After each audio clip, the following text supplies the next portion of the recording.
Hey guys, thanks for watching Homesteading on the Side, and today I'm going to do my redemption for my sandwich bread in a Pullman pan.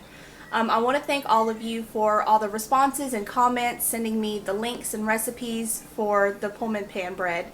Y'all are helping me learn to do something that I've never done before, so I really appreciate the feedback and helping me learn. I'm going to go with a recipe that a YouTuber sent, the Needy Homesteaders recipe for doing sandwich bread in a Pullman pan. So let's get started.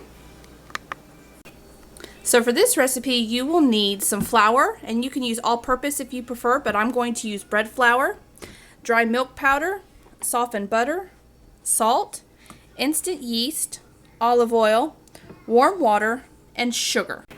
So I'm going to start by adding 1.5 cups of warm water, 2 teaspoons of yeast, 2 tablespoons of sugar,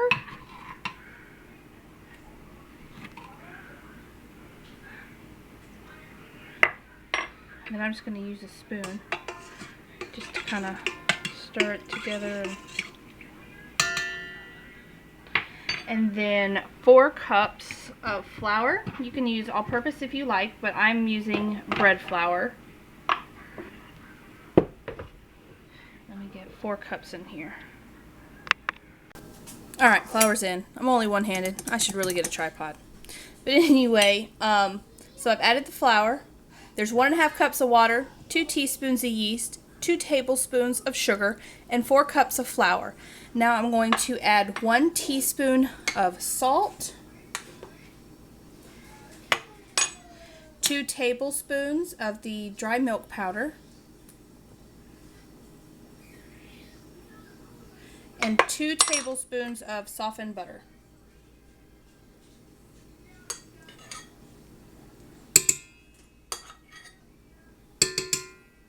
And then just knead this till it all comes together.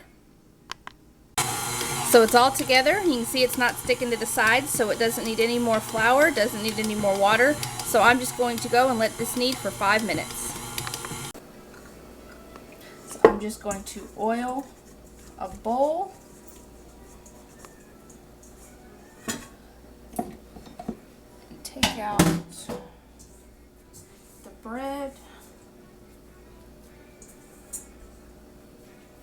And I'm going to add it to the bowl and let it rise for 1 hour. So it's risen for an hour, and what I'm going to do is now put it into the Pullman pan. I'm just going to bring it out and kind of work it out so you know about how long you need it to be. And I'm just going to put it in and just push it down.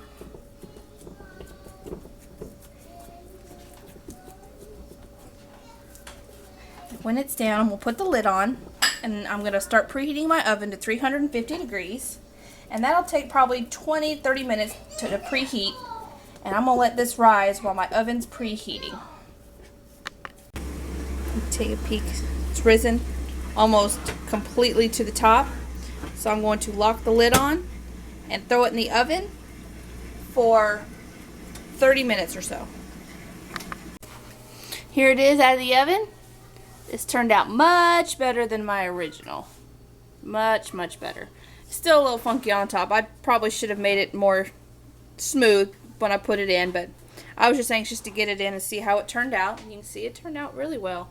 So I'm going to have my Studley husband cut it open. And it's still hot. We haven't let it cool. We're too anxious to try it. And I coated it in butter, so that way it stays nice and soft. Nice and dense. Ooh, and it smells absolutely delicious. So I believe this is a redemption. Oh yes, much better. And this one worked out really good. Thank you again for all your comments and your help, and I now know how to make sandwich in a Pullman pan bread. Thank y'all so much. Hope you enjoy.